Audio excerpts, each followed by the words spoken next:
Today we're going to open up some Avatar. I'm excited. Obviously, Avatar is the newest set, and I'm so excited to be opening it today. All right, so we'll jump right in here.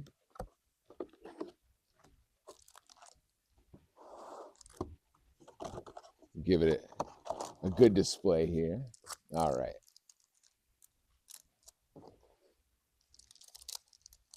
Let's see, it does have the little tab, so that's going to make it a little easier to open. All right. I'm so ready for this set. All right. Let's see. We start with a Ballistic Boulder, very exciting token. Returning from Lord of the Rings. Let's go. All right. I don't know. Obviously, everyone normally wants to see the rare, the mythics. That's the spice. But of course, a new set, we want to see everything. So at least for this first pack, we'll go card by card. We have a lovely mountain here. We have a Borcupine, of course. How could I forget? A foil Borcupine at that. Oh, and these are set up the opposite way that I thought. So I have already spoiled. We have our first rare. So we have Obsessive Pursuit. All right. I will attempt to read this upside down because I want to try. So when this enchantment enters and at the beginning of your upkeep, you lose 1 life and you create a clue token. We love that. We love clues. Whenever you attack, put X +1/+1 counters on target attacking creature, where X is the number of permanents you've sacrificed this turn. If this is 3 or greater, that creature gains lifelink until end of turn. For 1 in a black, that seems like an exceptional rate. I love that card. All right. And we have Momo. So we've hit a double rare, and it's Momo. So that's pretty exciting. It's a flying legendary creature, a lemur bat ally, of course, for 1 white. The first time a non-lemur creature spell with flying you cast, I'm sorry. Nope. Yeah, the first non-lemur creature spell with flying you cast during each of your turns costs 1 less to cast. It is hard to read upside down.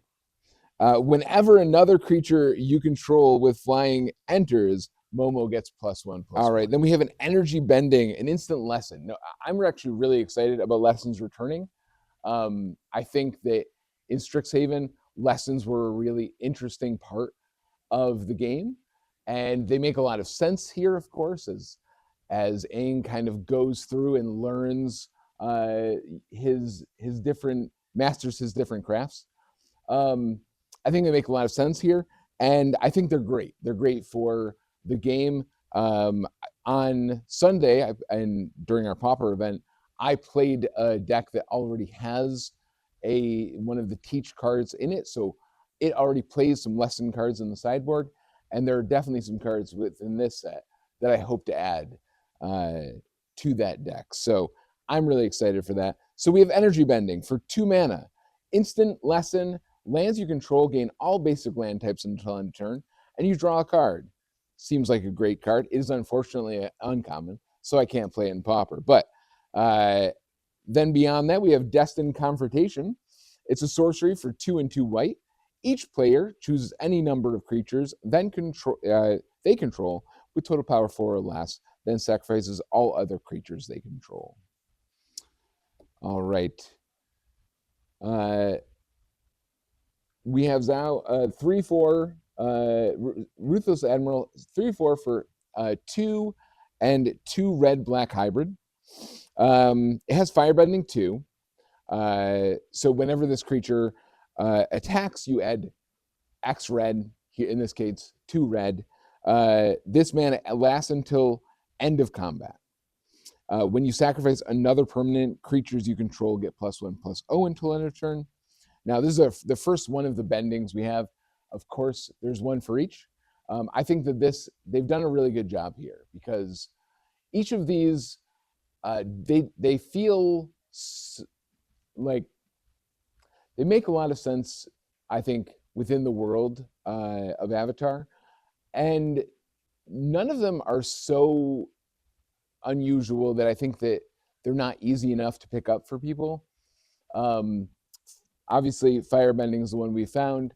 Uh, I'm really interested in earthbending. I think that's one of the ones I'm most excited for. But airbending, we'll get to all of them, I'm sure. But I think they've done a really good job with the design for this set. All right, we have a deadly procession. As an additional cost, you sacrifice, you pay for or sacrifice an artifact or creature to destroy target creature. We've seen a lot of spells like this before in the common slot. I don't know if we've seen this exact line of text. I don't think so. I think this may be a new one, but it seems like a good one.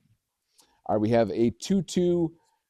We have an iguana parrot. It is a 2/2 for 2 and a blue, flying vigilance and prowess.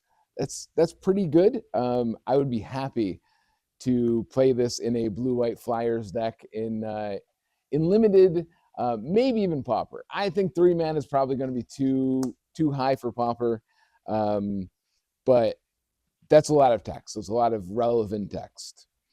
All right, we have our next airbend or next bending card, and this one is airbending lesson. So this is an instant lesson for 2 and a white. Airbend target non-land permanent and draw a card. So airbending exiles a permanent. It can be a permanent. It does, unless it specifies. You can airbend anything. This one is non-land permanent, so it doesn't have to target your creatures or your permanents, but it also can. The reason why that's relevant is what airbending is: you exile whatever it is, and then while it's exiled, its owner may cast it for 2 mana, 2 colorless, 2 generic, I should say, rather than its mana cost. That's really cool. It's cool to trigger cast effects or enter the battlefield effects, but of course also as a tax on your opponent. If they've spent a lot of resources to get something into play, maybe they've put a bunch of counters on it. Of course, that's the dream, is they've expended a lot of resources they don't immediately get back upon casting it again. Now they have to spend 2 more mana. That's not the world's greatest tax, but it's something. Particularly if you're in a tempo deck, that seems great. If I was in a blue-white tempo deck with this flyer that we had previously, that seems like an excellent card. Again, it's a lesson, so if there was some relevant learn cards, that would also work. But we have Barrels of Blasting Jelly. It's an artifact for 1 mana. It looks like it filters a mana for 1 mana. It adds 1 mana of any color. You can only do this once each turn, but it also has 5 mana. Sacrifice this artifact. Tap and sacrifice this artifact. It deals 5 damage to target creature. All right. Next, we have the beloved Ostrich Horse, which I like to think that WotC really just didn't want to leave Chocobo behind. They were like, look, we had a good thing going. Let's do another Chocobo. So this is Chocobo at home. Ostrich Horse is it's a 3/1 rather for 2 and a green. When it enters, mill 3 cards. You may put a land card from among them into your hand. If you don't, put a +1/+1 counter on this creature.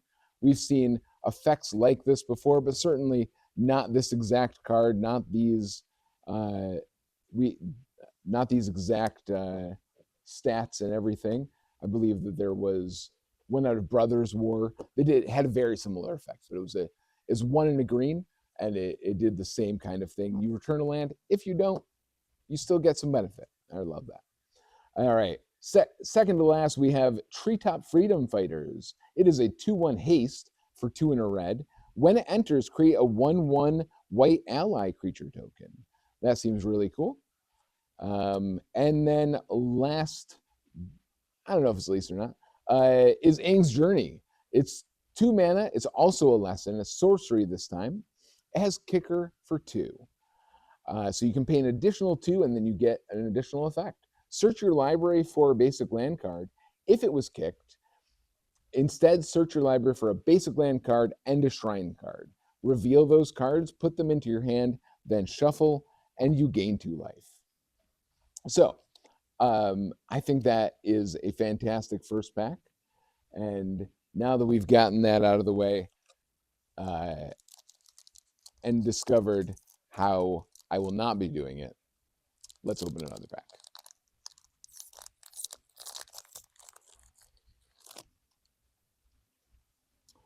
All right. I suppose the best way is probably like that. All right.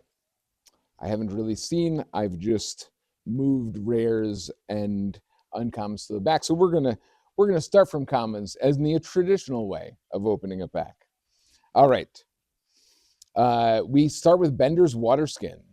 It is an artifact for 3. Untap this artifact during each other player's untap step, and you can add 1 mana of any color. We love that. I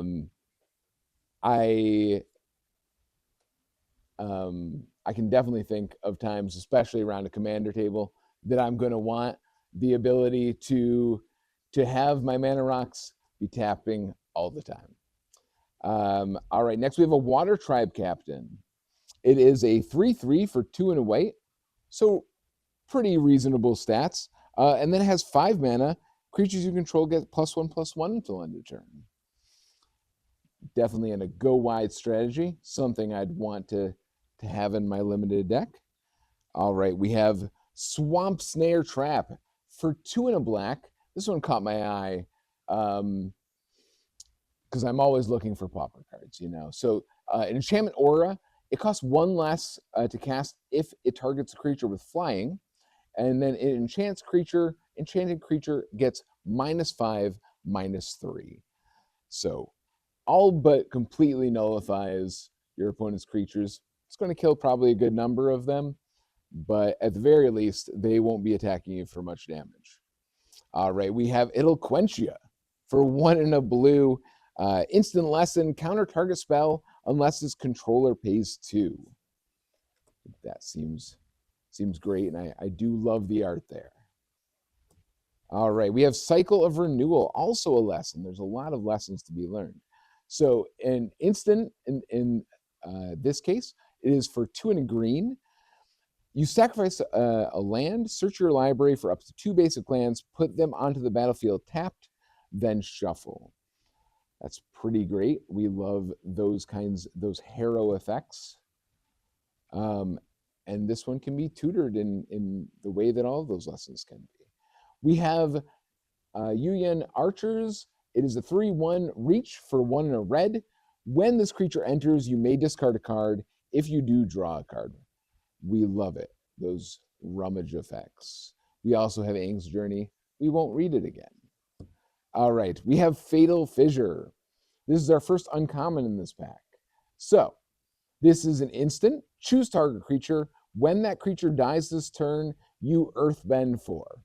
All right, so I've already alluded to earthbending. It is probably my favorite mechanic in the set. So when you earthbend, target land you control becomes a 0/0 creature with haste that's still a land. Put 4 +1/+1 counters on it. When it dies or is exiled, return it to the battlefield tapped. That's fantastic. There's very little downside when you're talking about that. In Pauper, we already have a number of things that animate lands, and of course, we see that in every format, right? We see that in Standard, man lands, and we see that in Commander, although probably less so. But certainly, this is great. You're sort of like big creatures like Nissa that might do this every turn. What I love about this, though, is there are so many great utility lands. So you could imagine animating your Bajuka Bog, and then they either, just take 4 every turn, or have to worry about a 4/4, or they have to go and remove it and give you the added benefit of whatever that land does. That is fantastic. I love that it doesn't bring it back to hand. It is right back in play. So there's not really like a tempo loss even. Just fantastic mechanic. And I think this is also a fantastic card. All right. We have Twin Blades for 2 and a red. It's an artifact equipment. It has flash. When it enters, attach it to target creature you control. That creature gains double strike until end of turn. Equipped creature gets +1/+1, and it equips for 2. That's a fantastic trick. A lot of people are going to get blown out at the pre-release by not considering whether this is in their opponent's hand. I guarantee it. So don't let that be you. All right, next we have the Boulder. He is ready to rumble. He is 3 and a green. Legendary creature, human warrior performer. It's a 4/4. When he attacks, Earthbend X, where X is the number of creatures you control with power 4 or greater. Obviously, amazing. Green also likely to have a few creatures around that have power 4 or greater. I think that's a fantastic card in your limited deck. All right, we have Professor Zay, anthropologist. He's an 0/3 for 2 red blue hybrid. He says he's a legendary creature, human advisor ally. Tap, discard a card, draw a card, and then 1 tap and sacrifice him. Return target instant or sorcery from your graveyard to your hand. Activate only during your turn. That's fantastic.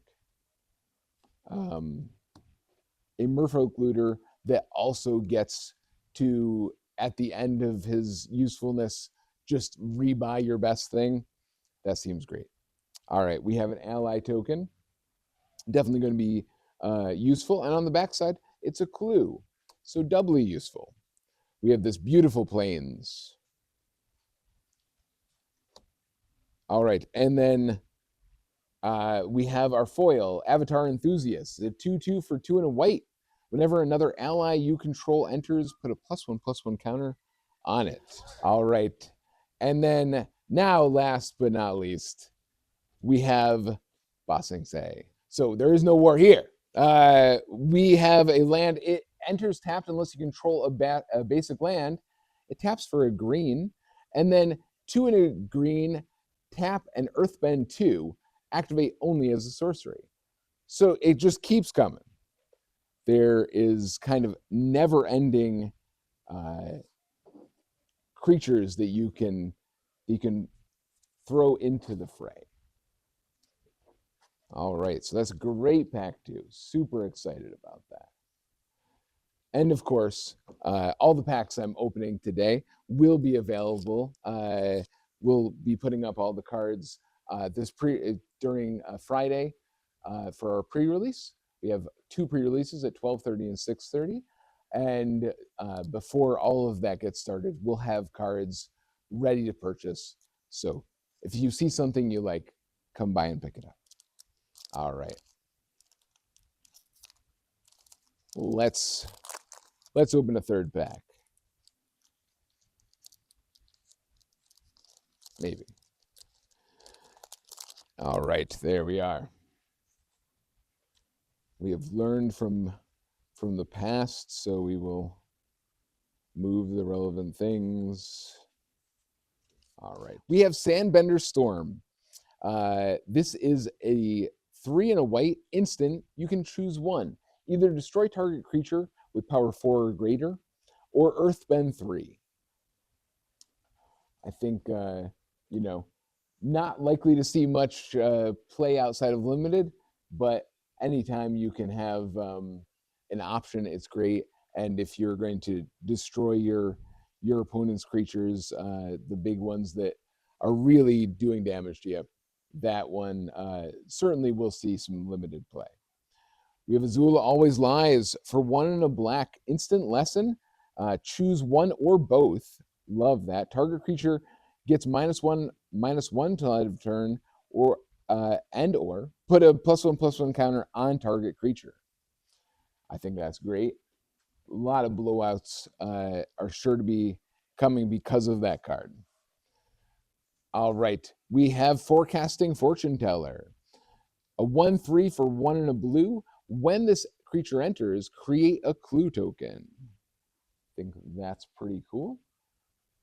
Not quite Thraven Inspector or its brethren, but still pretty great. And a 1/3 body is not bad. So we have Glider Kids for 2/3 flyer for 2 and a white. When it enters, scry 1. It is a human pilot ally. And the ally creature type is certainly relevant in this set, as it has been in a few other sets. I guess just really one set. But I think that's, again, a great addition to a blue-white flyers tempo kind of deck. All right, we have Raucous Audience here. 2/1 for 1 and a green. It adds a green. If you control a creature with power 4 or greater, it adds 2 green instead. That's fantastic. It's not bad on the attack. It allows you to get in when you need, just sort of like a bear. But if you want to ramp, and if you want to ramp really hard, if you have those large creatures, this is fantastic. All right, now we're going to start a riot. How to start a riot is what this is going to teach us. So this is a lesson for 2 and a red.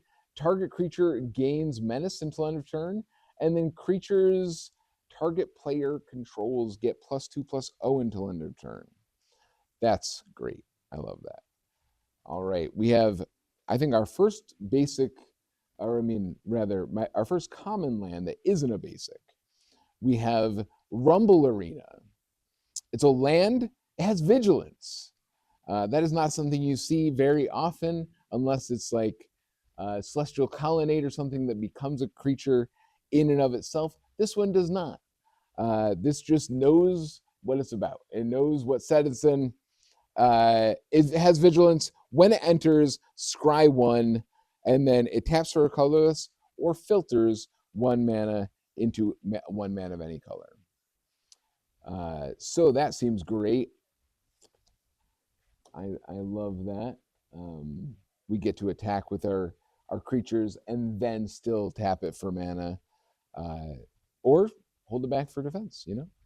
It's all good. We have Waterbending Scroll. It's an artifact for 1 and a blue, 6 mana, draw a card. This ability costs 1 less to activate for each island you control. That's fantastic. As someone who plays a lot of islands, what I see here is, tap, draw a card. I'm hoping to run this in mono blue.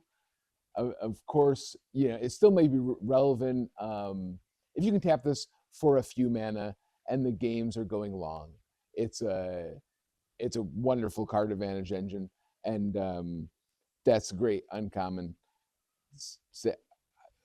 sadden me because they're not commons and I can't play them in Pauper, but it's fantastic.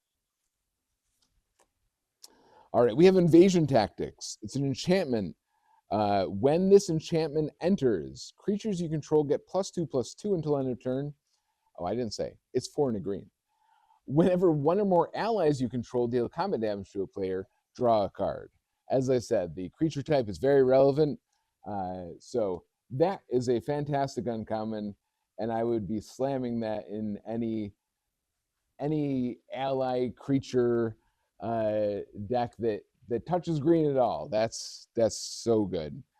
All right, we have Zuko, a 4/3 for 3 and a red. He has Firebending 3, so it adds 3 red when it attacks.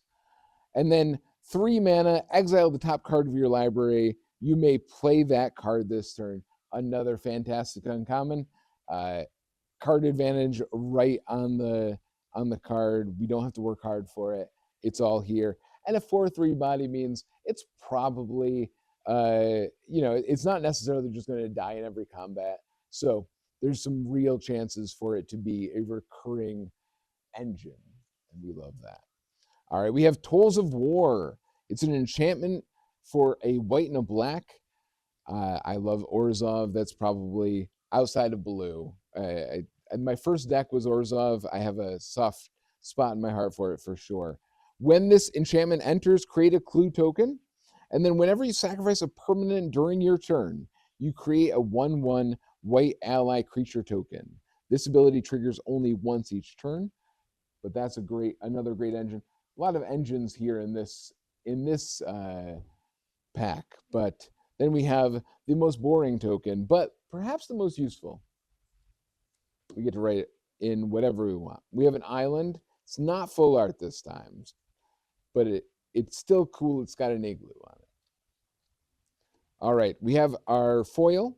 It is Earth Rumble Wrestlers. It is a 3/4 reach for 3 and a red-green hybrid. It gets +1/+0 and has trample as long as you control a land creature or a land enter the battlefield under your control this turn.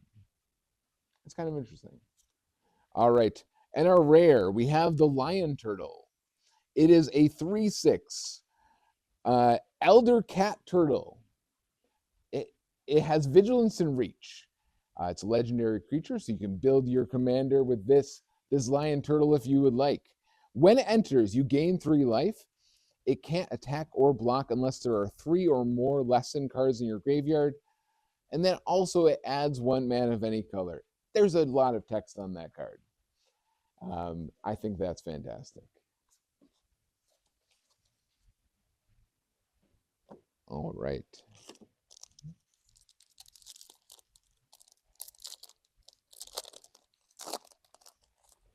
All right. I think I'm gonna skip past some of the comments here. You'll see all of them hopefully when you come for the pre-release, but you'll see all of them soon if you haven't already seen them in spoilers. All right, but I do want to note this comment: Watery Grasp. This enchanting creature doesn't untap during its controller's untap step. We of course have seen lots of this kind of effect before. But this one has Waterbend, which is why I wanted to highlight it. Waterbend 5, enchanted creature's owner shuffles it into their library. So the thing about waterbending is when you're paying for it, you can tap your artifacts and creatures to help. It reduces the waterbending cost by 1. So very similar to improvise or other effects like that. Just a way of getting extra advantage from your artifacts and creatures when maybe the thing that they don't want to be doing is attacking. All right. I'll jump to some uncommons here. We have Appa. We all know Appa. We love Appa. This Appa is a 4/4 flyer for 4 and 2 white. When it enters or attacks, choose 1. Target creature you control gains flying until end of turn, or airbend another target non-land permanent you control. I think that's fantastic and certainly is going to be a powerhouse in Limited. We have Ty Lee, a 3/2 prowess for 2 and a red. When it attacks, you may pay 1. When you do, target creature can't block this turn. And our last uncommon is Ember Island Production. It is a sorcery for 3 and 2 blue. Choose 1, create a token that's a copy of target creature you control, except it's not legendary, and it's a 4/4 hero in addition to its other types. Or create a token that's a copy of target creature an opponent controls, except it's not legendary, and it's a 2/2 coward in addition to its other types. So you get to choose hero or coward here. I think that's great. We have a full art island. We have a foil common Treetop Freedom Fighters. We already saw that guy. All right, and it looks like we have, it looks like I've messed up. That wasn't the last uncommon. June Bounty Hunter is. It is a 2/2 for 1 and a black. It can't be blocked as long as you've drawn 2 or more cards this turn. You can pay 1 mana, sacrifice another creature, and create a clue token. Activate only during your turn. All right, and we have the Face Stealer. 6 mana. So it's not going to happen early or often, but it's 6/6 for 4 and 2 black. When he enters, exile up to one other target creature. Whenever another non-token creature dies, you may exile it. You can pay a life and choose a creature card exiled with him, and then Go has all activated and triggered abilities of the last chosen card. That's sure to go crazy. I know there's been a lot of speculation and a lot of deck building already happening around this card. So happy to open it. Happy to see what he does. All right. I think that does it for right now. I'll be opening the rest of these. We will have singles available here at Game Kastle College Park. Thanks for joining.